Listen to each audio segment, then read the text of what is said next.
Hello squirrel friends, welcome back to my channel. Today we are going to do another spooky story and eye makeup. This story I found a while ago it's a CreepyPasta. It is originally from 4chan. So I will be saying it in first person. This is not my story. So currently I am 16 years old. I'm living in Chicago with my family. But that summer, we decided to go down to Huntsville, Alabama to see my uncle who owns a huge house and a lot of property and farms down there. So when we get down there, my cousins want me to ask my uncle, who we're staying with, if we can use one of his cabins to camp in for a couple days.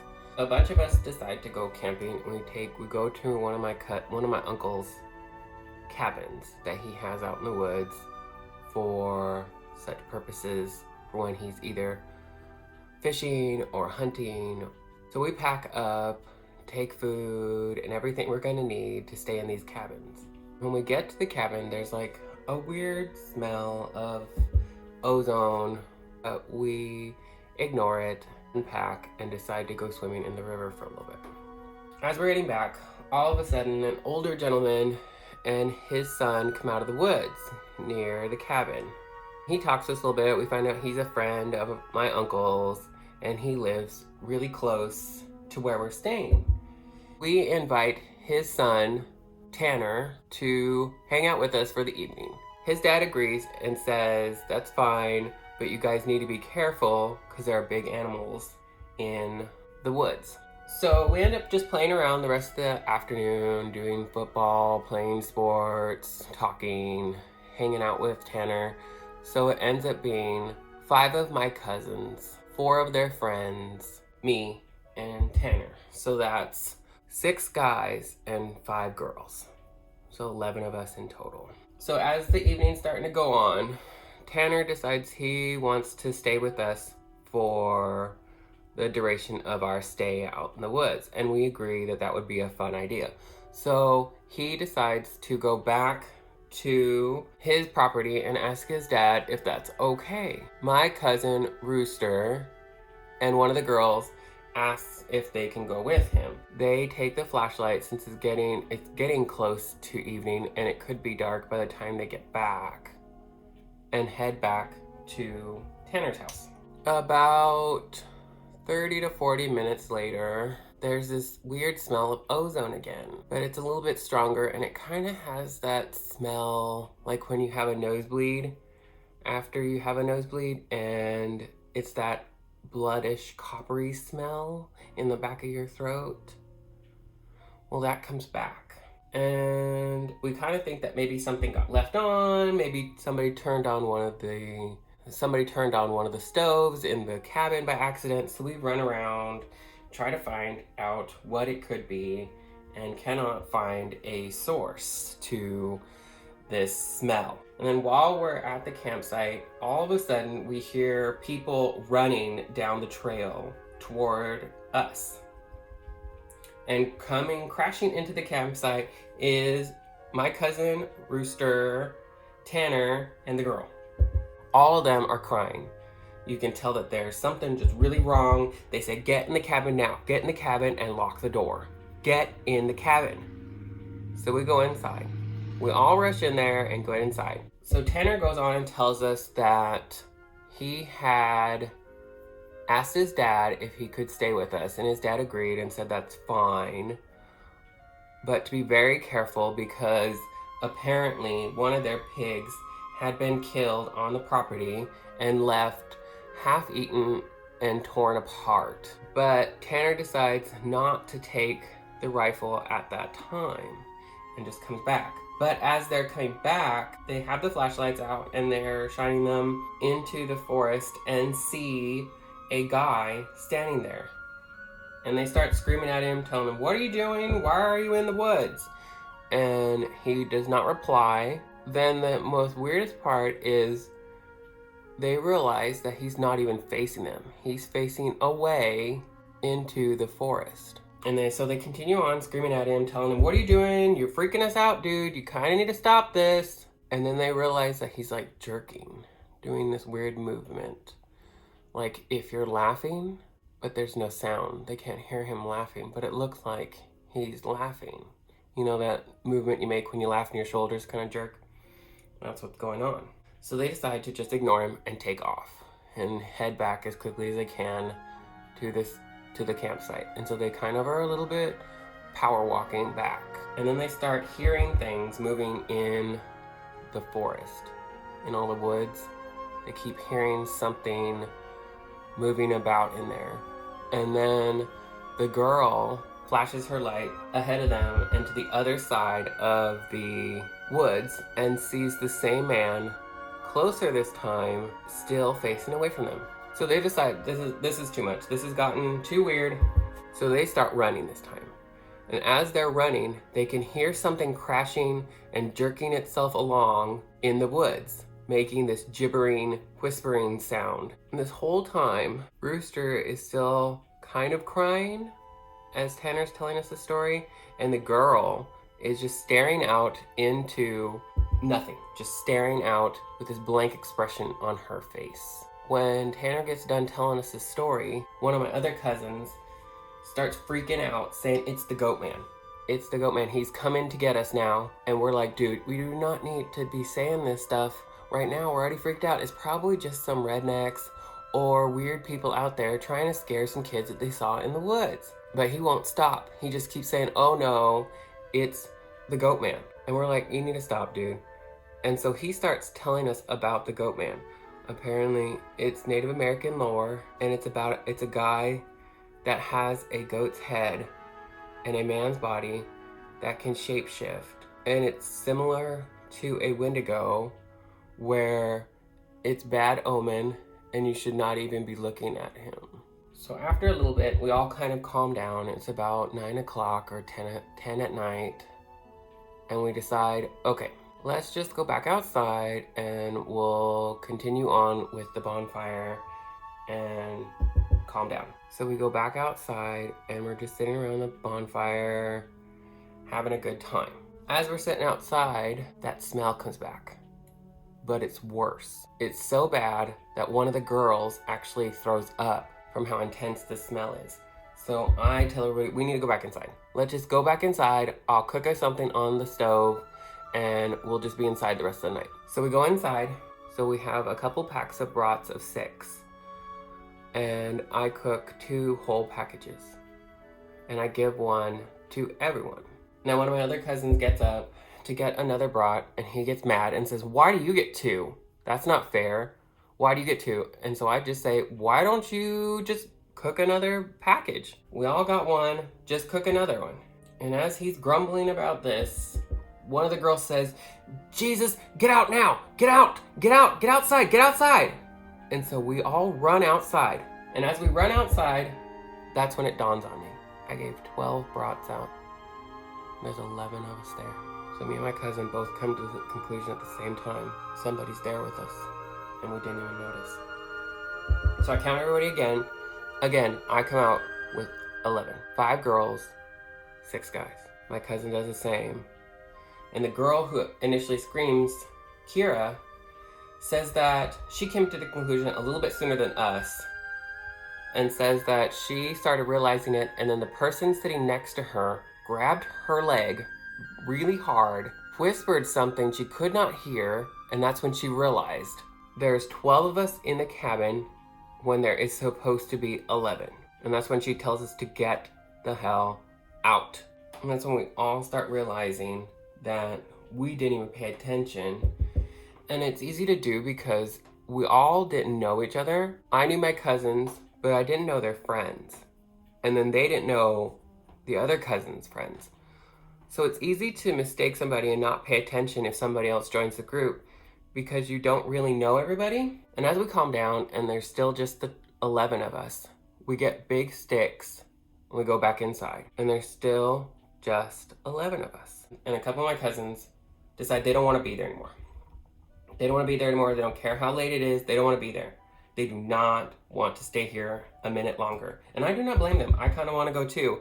But since I'm the one in charge, and I'm the one responsible for the cabin and keeping the keys, I have to stay with the majority of the group who want to stay. They're under the rationale that I'm playing a joke on them and that it's nothing. They're not taking this serious at all. And so 4 people end up leaving. Kira is one of them. The rest of the night goes pretty uneventfully. And the rest of the whole day, we don't smell it anymore. We don't smell that anymore. Nothing happens. But that afternoon, Tanner decides that he wants to go home and get the shotgun. So about 4 o'clock, he takes off to his house to get the shotgun. It's about 5 o'clock now. He's been gone an hour, which is really strange and taking him so long to come back. When we realize that Kira is outside by the fire. And also with the reappearance of Kira, there's that smell. Blood smell, and now it smells even more like blood. It smells like burning blood now. And as we look outside, I'm like, why is Kira here? She was the most terrified of everybody. Why did she come back by herself if she was so scared? And then I realized she has her back to us facing the fire. And she's doing that same movement that Tanner and Roos were talking about the Man in the Wood were doing. That silent laughing, but your shoulders are jerking. And then it dawns on me, there's not a single sound coming from the forest. No birds, no squirrels, nothing. There was nothing making a sound. So as we're standing there watching Kira, we lock the door. We ask one of our friends to sit there and just wait at the window and watch her. Then as our friend turns around to tell us she's still there, all of a sudden the door explodes and there's all this sound on it.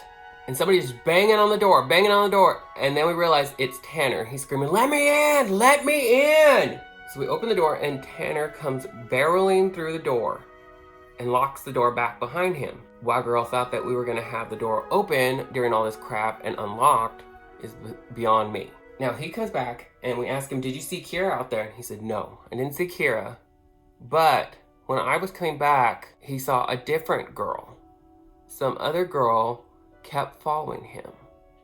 And he saw her on the path as he was coming back to camp with the gun." And as Tanner's telling us this story of this girl, he said that he turned around and she was right there behind him all of a sudden. And he said he reached out to touch her, but must have misjudged or something, because all of a sudden she was on the other side away from him. Then all of a sudden, Tanner looks at me and you can tell all the blood just fell out of his face.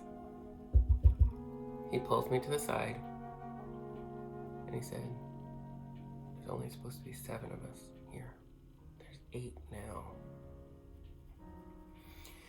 And it's one of those feelings where your gut drops so low, that gut-wrenching moment when you realize something is really, really wrong. Without being suspicious, I count, and there's 8 of us in there. And without trying to be suspicious, I look out the window and there's nobody out there.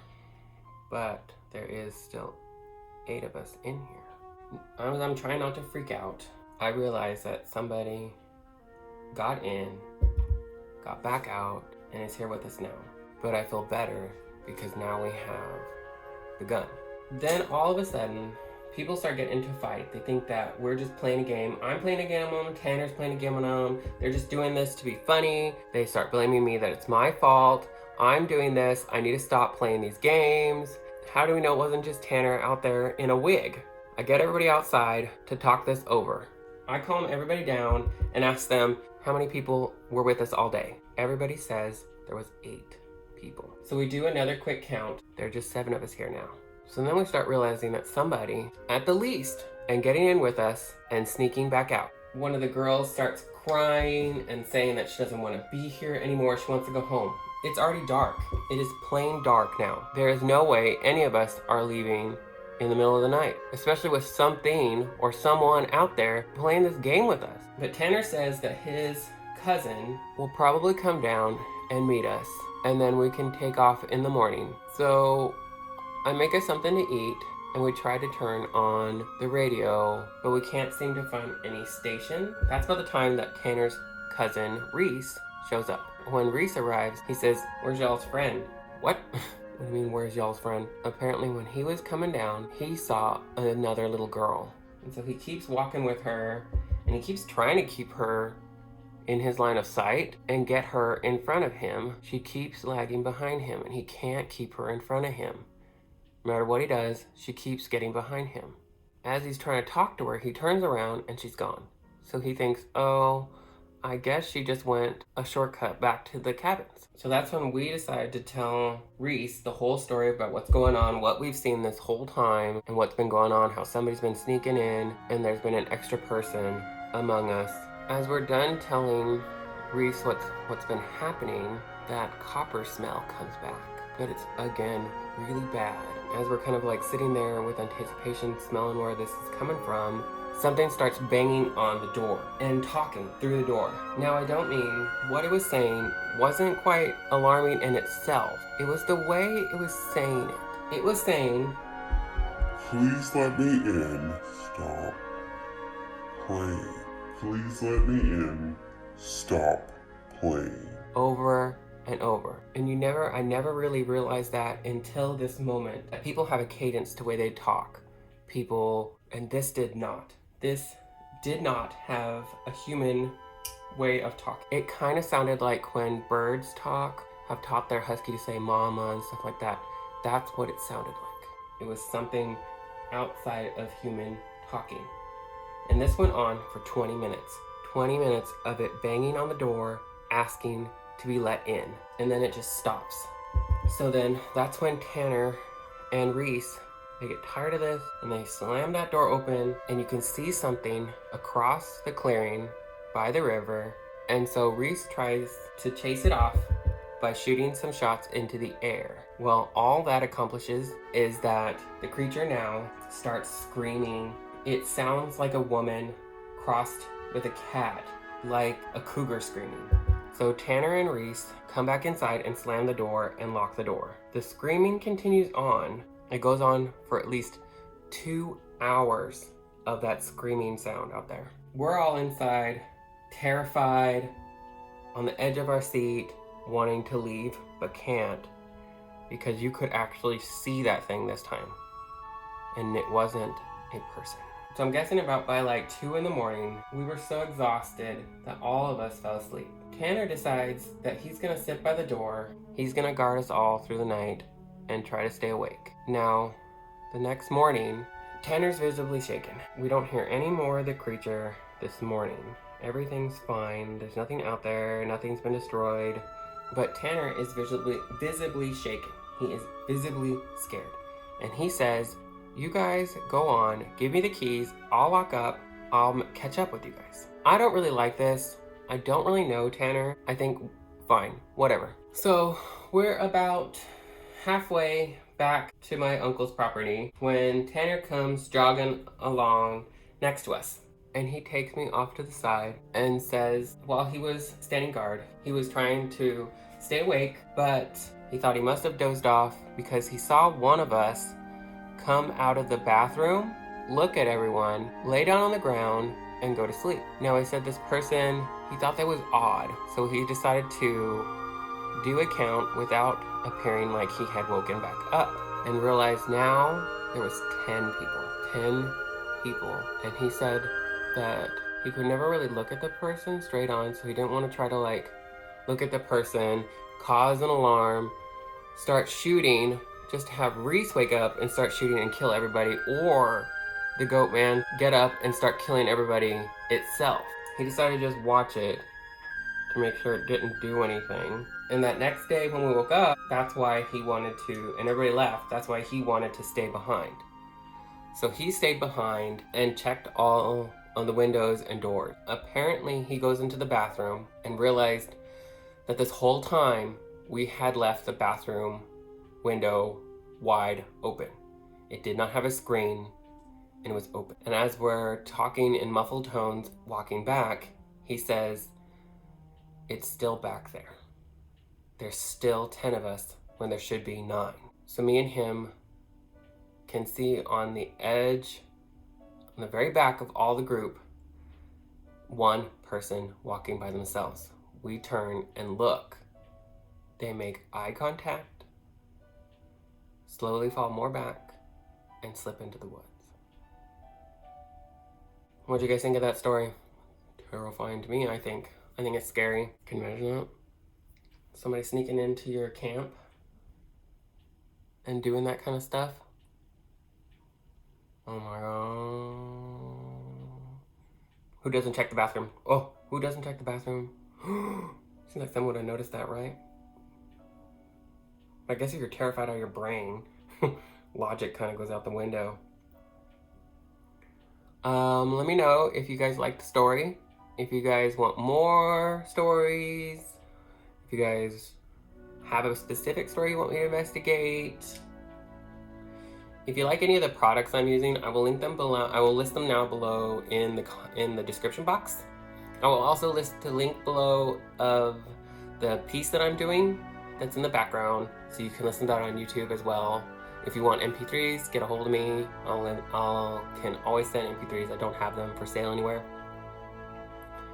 As always, guys, I hope you're having a good morning, afternoon, evening, middle of the night. It's probably a good one to be in the middle of the night.